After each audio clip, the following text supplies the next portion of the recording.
Hi friends, నమస్తే. Welcome back to పదాల పొదరిల్లు. నా కథలు, నా కవితలు. ప్రణయ సంగమం 25వ భాగం.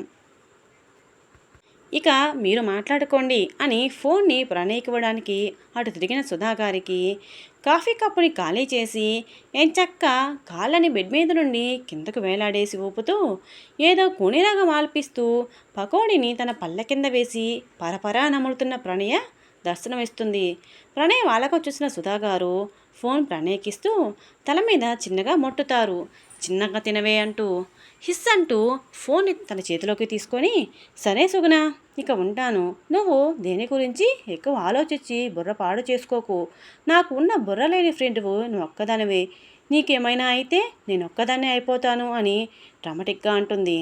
ప్రణయ్ అన్న ముందు మాటలకి నేనంటే అంత అభిమానమే నీకు అనుకున్నాను కదే. ఆ తర్వాత పదం విని నా మనసు ముక్కలే అయ్యింది.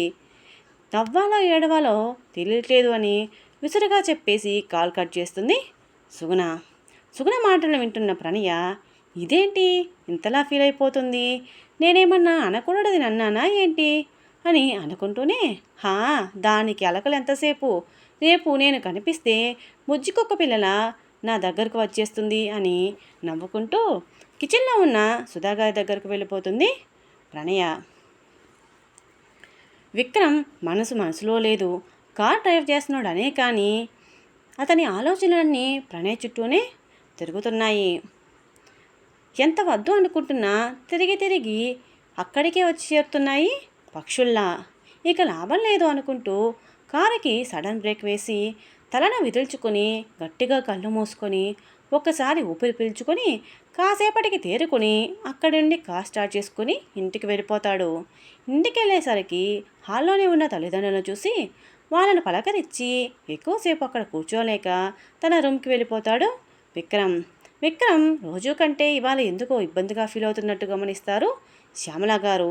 కానీ పక్కనే ఉన్న భర్త మాటల్లో పడి వర్క్ ఎక్కువ ఉందేమో, స్ట్రెస్ ఫీల్ అవుతున్నట్టు ఉన్నాడు అనుకొని సైలెంట్ అయిపోతారు. అంతకన్నా తను చేయగలిగేది ఏమీ లేదు కాబట్టి. ఇటు భర్త ఆరోగ్యం ఇప్పుడిప్పుడే కుదుట పడుతుండడం, కొడుకుకేమో స్ట్రెస్ ఎక్కువ అవుతుంది తెలిసిన.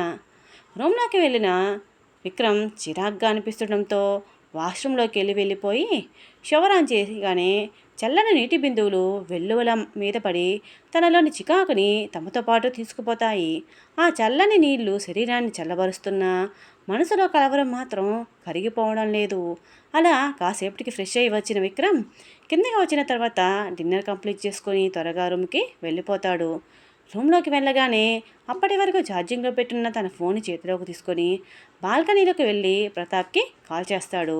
వెంటనే లిఫ్ట్ చేసిన ప్రతాప్, అరే మామా, నేనే నీకు కాల్ చేద్దాం అనుకుంటున్నానరా, ఈలోపు నువ్వే చేసావు అని చెప్పడంతో, అవునా, ఏమైనా ఎంక్వైరీ చేసావా అని అడుగుతాడు విక్రమ్.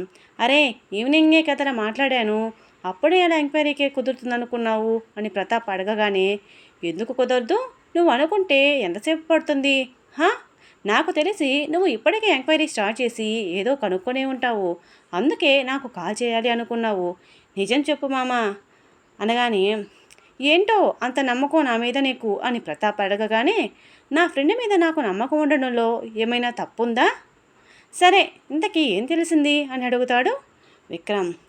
ప్రతాప్ మాట్లాడుతూ, నీ నమ్మకం ఎప్పటికీ ఒమ్ము కాదు విక్రమ్, నువ్వు అనుకున్నట్టే ఎంక్వైరీ చేశాను ఇందాకే. ఆ మాల్కి వెళ్ళి సీసీ కెమెరా ఆపరేటర్ని కలిశాను.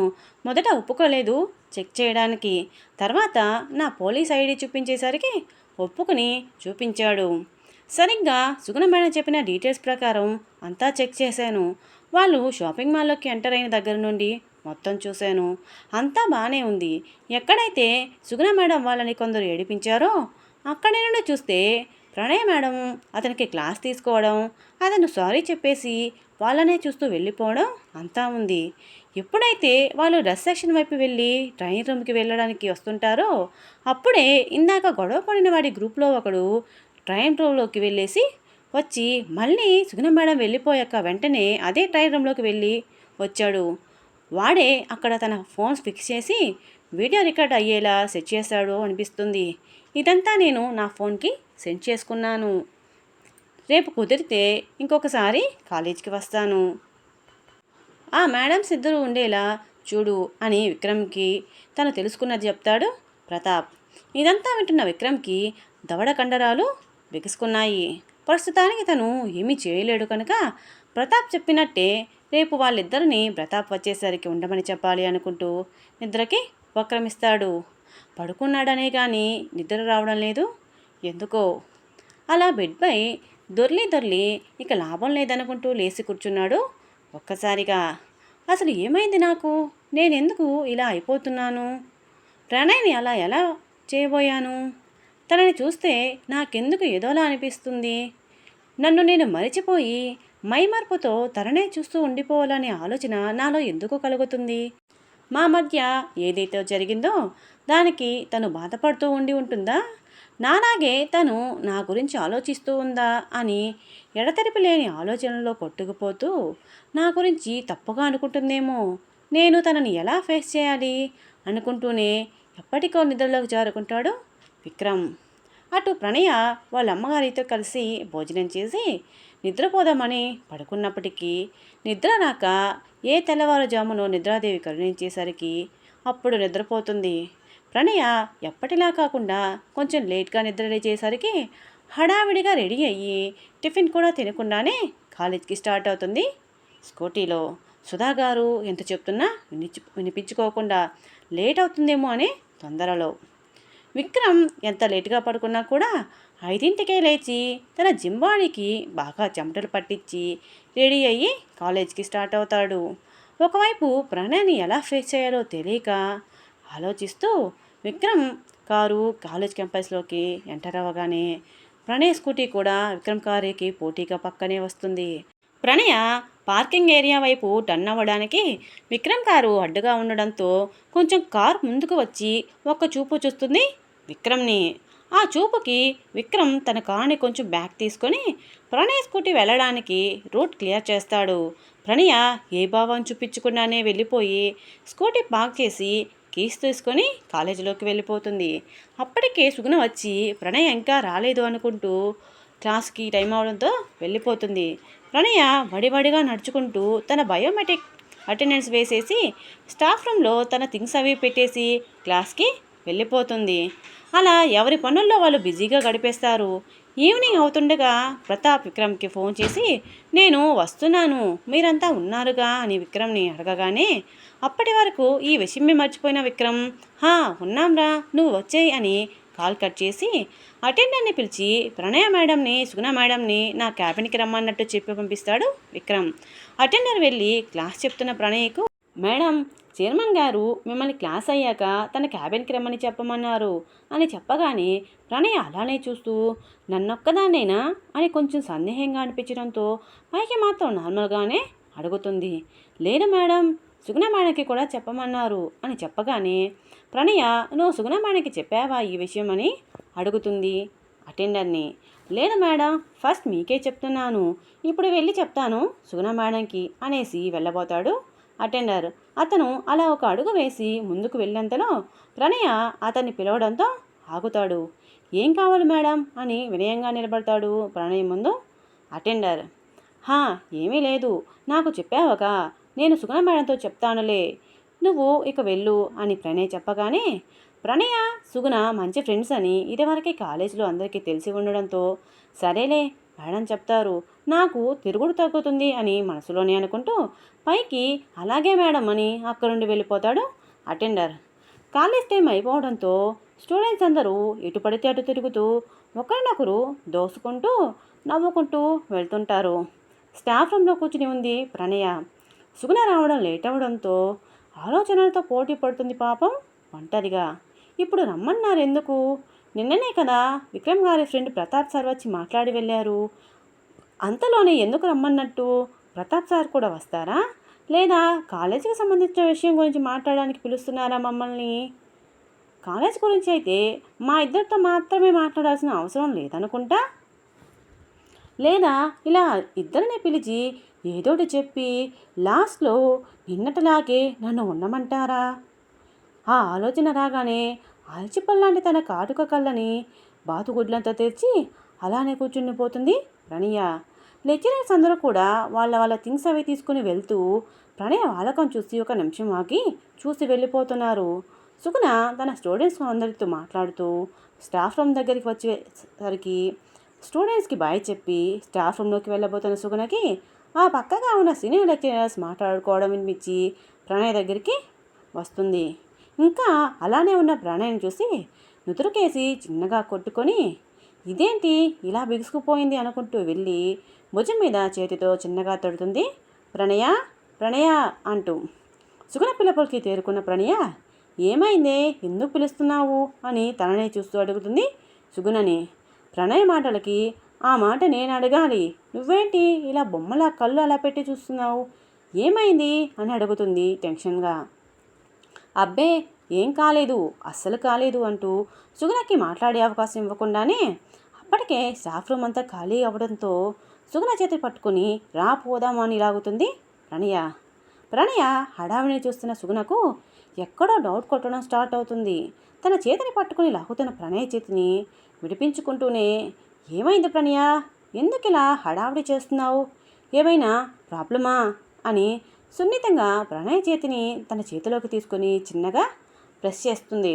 సుగుణ మాటలకు ప్రణయ కొంచెం నెమ్మది అవుతూ ఏం లేదు సుగుణ అని స్టాఫ్ రూమ్ అంతా ఒకసారి చూసి విక్రమ్ సార్ రమ్మన్నారు మనిద్దరిని, ఈ విషయం గురించి ఏమైనా తెలిసిందేమో, త్వరగా వెళ్దామని నేను తొందర పెడుతున్నాను అంతే, అంతకు మించి ఇంకేం లేదు అని చిన్నగా స్మైల్ ఇస్తుంది ప్రణయ. హో అవునా అంటూనే మరి నువ్వెందుకు ఇలా బొమ్మలా కూర్చున్నావు, బయట సీనియర్ లెక్చరర్స్ నీ గురించి మాట్లాడుకుంటుంటే విన్నాను అని సుగుణ చెప్పగానే ఆశ్చర్యంగా అవునా, నా గురించి ఏం మాట్లాడుకుంటున్నారు వాళ్ళు అని అడుగుతుంది ప్రణయ. ఏముంది, నువ్వు ఇలా మొదలే ఆల్చెప్పలాంటి నీ కళ్ళని బాతుగుడ్లంతా తెరిచి ఇదో ఇలా బొమ్మలా కూర్చునేసరికి నీకేదో అయ్యింది అనుకుంటున్నారు అని నవ్వుతూ చెప్తుంది సుగుణ. సుగుణ మాటలకి అలిగినట్టు బొంగమూత పెట్టుకొని తన బ్యాగ్ తీసుకుని బయటికి వస్తుంది. వెనకే సుగుణ వస్తుండడం చూసి ఇద్దరు చైర్మన్ క్యాబిన్ ఎదురుగా నిలబడి ఒకరినొకరు చూసుకుంటున్నారు. నువ్వు ముందెళ్ళు అంటే నువ్వు ముందులని తోసుకుంటూ. ఇంతలో కాలేజ్ టైం అయిపోయినా ఇంకా రాని సుగుణ ప్రణయాల కోసం ఎదురు చూస్తున్న విక్రమ్ అటెండర్ని పిలుస్తాడు. లోపల వచ్చిన అటెండర్ని ప్రణయ మేడం వాళ్ళకి చెప్పావా అని అడగగానే చెప్పాను సార్, మేడం వాళ్ళు కూడా బయటే ఉన్నారు ఇద్దరు అని చెప్పాడు. ఓకే ఇక నువ్వు వెళ్ళు, వాళ్ళని లోపలికి రమ్మని చెప్పు అని చెప్తాడు విక్రమ్.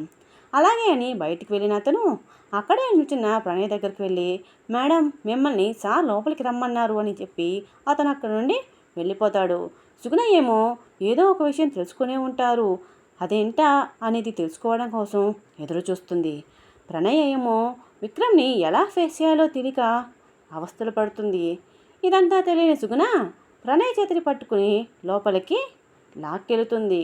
ప్రణయ లోపలికి అడుగు పెట్టగానే చూపులను నేలకి రాసిచ్చినట్టు దించిన తల ఎత్తకుండా విక్రమ్ చేస్ ఆఫర్ చేయడంతో కదలకుండా కూర్చుంటుంది.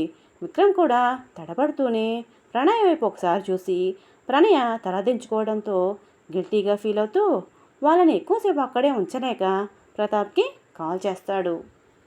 కాల్ లిఫ్ట్ చేసిన ప్రతాప్ ఆల్రెడీ కాలేజీలోకి ఎంటర్ అయ్యాను, 2 నిమిషాల్లో నీ ముందు ఉంటాను అని కాల్ కట్ చేస్తాడు. విక్రమ్నే చూస్తున్న సుగుణకి 2 నిమిషాలని చెప్పగానే ఓకే అన్నట్టు తల ఊపుతుంది.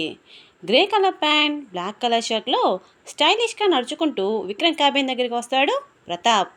ఇదివరకు ఒకసారి చూసి ఉండడం, పైగా పోయినసారి వచ్చినప్పుడు విక్రమ్నే స్వయంగా అతని కోసం బయటకి రావడం గుర్తు ఉండడంతో ప్రతాప్ కనిపించగానే నమస్తే సార్ అంటూ వినయంగా సెల్యూట్ చేసి క్యాబిన్ డోర్ ఓపెన్ చేస్తాడు అటెండర్ని చూసి సైడ్ స్మైల్ ఇచ్చి లోపలికి వస్తూ కళ్ళకి పెట్టుకున్న గోగల్స్ని స్టైల్గా చేత్తో తిప్పుతూ హాయ్ రా, మిమ్మల్ని వెయిట్ చేయించినట్టున్నాను అంటూనే ప్రణయ్ని సుగుణని హాయ్ అని విష్ చేస్తాడు, నిన్న వాళ్ళని చూసి ఉండడంతో.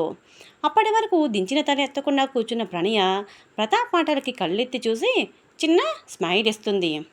విక్రమ్ స్నాక్స్ కట్రా చెప్పబోయేంతలో ప్రతాప్ నో ఫార్మాలిటీస్ విక్రమ్, డైరెక్ట్గా విషయంలోకి వచ్చేస్తాను అని చెప్పగానే ప్రణయ సుగుణ అతను ఏం చెప్తాడా అన్నట్టు అతన్ని చూస్తూ ఉంటారు. నేను మాల్కి వెళ్ళాను, మీరు చెప్పిన డీటెయిల్స్ ప్రకారం సీసీ ఫుటేజ్ చెక్ చేశాను అంటూనే విక్రమ్కి ఆ వీడియో ఇవ్వగానే విక్రమ్ తన ల్యాప్టాప్కి కనెక్ట్ చేసి సుగుణ వాళ్ళకి కనిపించేలా పెడతాడు. అసలు ఏం జరిగింది, ఎలా జరిగింది అని తెలుసుకోవడానికి ఇద్దరు చాలా తొందరపడుతున్నారు. విక్రమ్ వీడియో ప్లే చేయగానే ఎక్కడైతే ప్రణయ్ వాళ్ళతో ఒక అతను మిస్బిహేవ్ చేస్తాడో అక్కడ నుండి ప్లే అవుతుంది. తర్వాత డ్రెస్ సెక్షన్కి వెళ్ళడం, అక్కడ నుండి ట్రయల్ రూమ్కి వెళ్ళబోతున్న ప్రణయ్కి కాల్ రావడంతో తను ఆగడం, సుగుణ లోపలికి వెళ్ళడం. వీళ్ళు ట్రయల్ రూమ్కి దగ్గరికి రాకముందే వీళ్ళు వస్తారని గ్రహించిన ఒక అతను ప్రణయ్ చేత చెంపదెబ్బ కొట్టించుకున్న వాడి గ్యాంగ్లోని ఒక వ్యక్తి ఆ ట్రైన్లోకి వెళ్ళి హడావిడిగా బయటికి రావడం. సుగుణ వెళ్ళొచ్చాక ఆ వ్యక్తే మళ్ళీ ఆ ట్రైన్ రూమ్లోకి వెళ్ళి కొద్దిసేపటికి బయటకు రావడం మొత్తం వీడియో కనిపిస్తుంది అక్కడున్న అందరికీ. ఇదంతా చూసిన సుగుణకి కళ్ళు నిండుకుండల్లా కన్నీటితో నిండిపోగా నోటి మీద చేతిని వేసుకొని చిన్నగా ఏడుస్తుంది. సుగుణ ఏడుపు వినిపించడంతో అక్కడ ఉన్న ముగ్గురు కూడా ఒకరినొకరు చూసుకొని విక్రమ్ ప్రతాప్ సుగుణని చూసుకున్నట్టు ప్రణయ్కి సైగ చేయడంతో ప్రణయ సుగుణను సైడ్ నుండి హక్ చేసుకుంటుంది. ఒక 10 నిమిషాలకి సుగుణ సెట్ అయ్యేసరికి ప్రణయ, సార్ ఇప్పుడు ఆ సీసీ ఫుటేజ్లో ఆ వ్యక్తి ఎవరన్నది క్లియర్గా తెలుస్తుంది కదా, అతన్ని పట్టుకోవడం పెద్ద సమస్య కాదేమో కదా అంటూ ప్రతాప్ని చూస్తుంది. మీరు చెప్పింది నిజమే మిస్ ప్రణయ, నేను ఆల్రెడీ వాడిని పట్టుకున్నాను అని విక్రమ్ వైపుకి తిరుగుతాడు. పట్టుకున్నాను అనే మాట వినగానే అక్కడ ఉన్న వాళ్ళ మొహాలు సంతోషంతో మెరుస్తాయి. సుగుణ ప్రాబ్లం సాల్వ్ అయిపోతుంది అనే ఆలోచనతో ప్రణయ మధ్యలో మాట్లాడుతూ, అయితే సార్ వాడి దగ్గర నుండి ఆ వీడియో డిలీట్ చేయించారా, అలా చేస్తే ప్రాబ్లం తీరినట్టే కదా అంటూ ఎగ్జైటింగ్గా అడుగుతుంది ప్రణయ మాటలకు నిజమే ప్రాబ్లం తీరుతుంది కానీ అన్న ప్రతాప్ మాటలకి విక్రమ్తో సహా ఏంటన్నట్టు చూస్తారు ప్రతాప్ వైపు. ప్రతాప్ కానీ అని ఎందుకన్నాడు, అతను ఏం చెప్పబోతున్నాడు, ఈ కేసు ఎలాంటి మలుపు తిరగబోతోంది, ఎనీ కేస్ ఈ ప్రణయ సంగమం కొనసాగుతుంది. ఇదండి ఈరోజు కథ. ఎలా ఉంది, మీకు నచ్చిందా? ఈ కథ మీకు నచ్చినట్టు అయితే లైక్ ఇవ్వండి. అలాగే కథ మీద మీ అభిప్రాయాన్ని చిన్న కామెంట్ రూపంలో తెలియజేయండి. అలాగే మన పదాల పొదట్లు ఛానల్ని సబ్స్క్రైబ్ చేసుకొని మీ ఫ్రెండ్స్కి షేర్ చేయండి. మరొక ఎపిసోడ్తో మళ్ళీ కలుసుకుందాం. బాయ్.